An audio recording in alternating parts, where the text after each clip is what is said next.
Support for WCBU's On Deck comes from Jaguar Land Rover Peoria on Allen Road, offering personalized service to customers from their first visit to the store to when they drive their new Land Rover home. More at jaguarlandroverpeoria.com.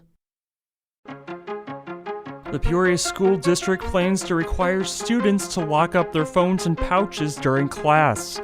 That's getting some mixed reactions from parents. That's just one of the things you'll want to hear about to start your day for Monday, July 8th. I'm Tim Shilley, and this is WCBU's On Deck.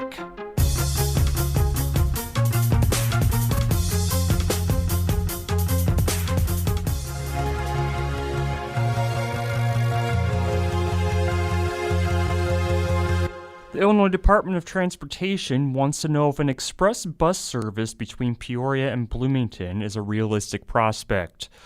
A $1.2 million federal grant will allow IDOT to study the feasibility of connecting the two communities via public transit along the I-74 corridor. Rima Abia-Carr is a senior planner with the Tri-County Regional Planning Commission, which isn't directly involved with this study. She notes that though Peoria is advocating for its own passenger rail route to Chicago, Normal currently has the closest available Amtrak link. So any sort of study that can show us different options for how we can move forward, give folks more accessibility to public transportation, it's only a good thing. The envisioned route would likely provide new links to major regional employers like Caterpillar, Rivian, and OSF Healthcare. Abia-Carr says the study is also looking at bringing bus service to Morton and Goodfield, communities that currently lack public transit options. So that would fill a really important gap. So it's hard to understand what is lacking until you actually fill a gap. The study is set to begin in late 2025 and take around 2 years to complete. Here are some of the other stories we're following in the WCBU newsroom. The Illinois State Board of Education is switching from the SAT exam, which has been used for the past several years, to the ACT. Students can use the test scores when applying for college admission or scholarships. New laws will allow the state to partner with a not-for-profit organization to buy old medical debt for pennies on the dollar.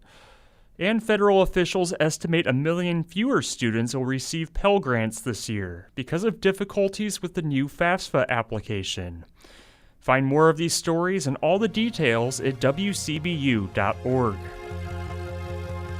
More than 9,200 Yonder pouches will remove the distraction of cell phones from classrooms, but some parents still remain skeptical. WCBU's Colin Shope has more.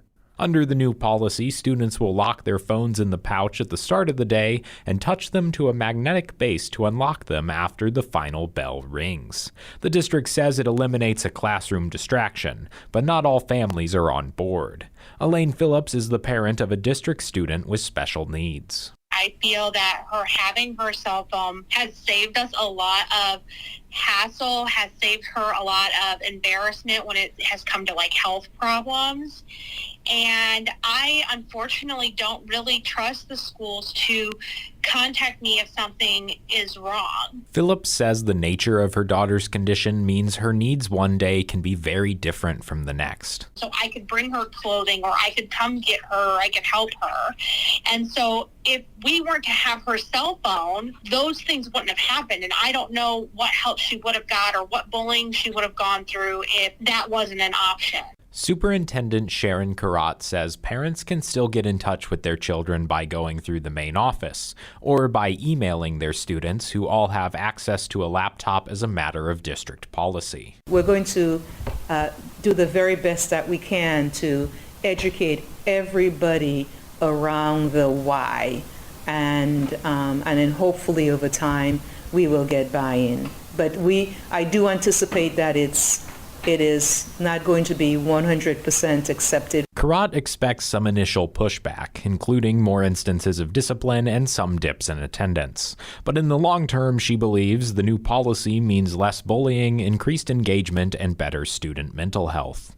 Dr. Sarah Petrowski, a former high school teacher and a coordinator for student teaching at Illinois State University, sees cell phone-free policies as crucial for effective education and the future of the teaching profession. We also want you to teach them history, but we want you to also make it engaging enough that they stay off their cell phones, right? And so I think if we're trying to make the profession attractive to new people, we want to take away the fact that you have to be the cell phone police. Of the student teachers Petrowski advises each semester, a few always attend schools with similar no cell phone policies. They say, like, yeah, they are engaged, they participate, they discuss more. Now, they're not perfect, right? They're still teenagers, but their brains aren't fully developed. Like, they are addicted. And so when the policy is in place, they still just get to do all of the other aspects that come with teaching. The concerns voiced by some parents do travel outside of the classroom.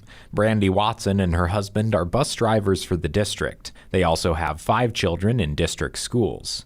Watson says she feels the money dedicated to the pouches would have been better spent on additional staff, putting monitors on buses and providing them with de-escalation training. Training on how to deal with bullying, training on kids with mental health disorders.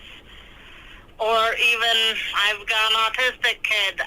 His teacher has no clue how to calm him down if he's in a meltdown. Phillips would like to see the money also used to hire additional occupational therapists for the district. Because we only have one, and I think that that's crazy. And both parents also say they want to be able to communicate directly with their kids in the event of a major emergency, like a school shooting. But ISU's Dr. Petrowski has the opposite view. She recalls a time when both her kids texted her about a rumor. That rumor spread online and disrupted the school day. If we can just wait to get the information and then share it, then everyone in this instance could have moved on with their day a little bit easier. Karat says the district plans to closely track a wide range of student metrics when the pouches are implemented. Time and data will show exactly what effect the new policy has. For WCBU, I'm Colin Shope. Now, before we let you go, the Pekin City Council's regular meeting is tonight at 5:30. Those meetings are held at City Hall, 111 South Capitol Street. They're now also live streamed on the City of Pekin's Facebook page. And that's all for today. You can subscribe to WCBU's On Deck podcast on Apple, Spotify, or the NPR app.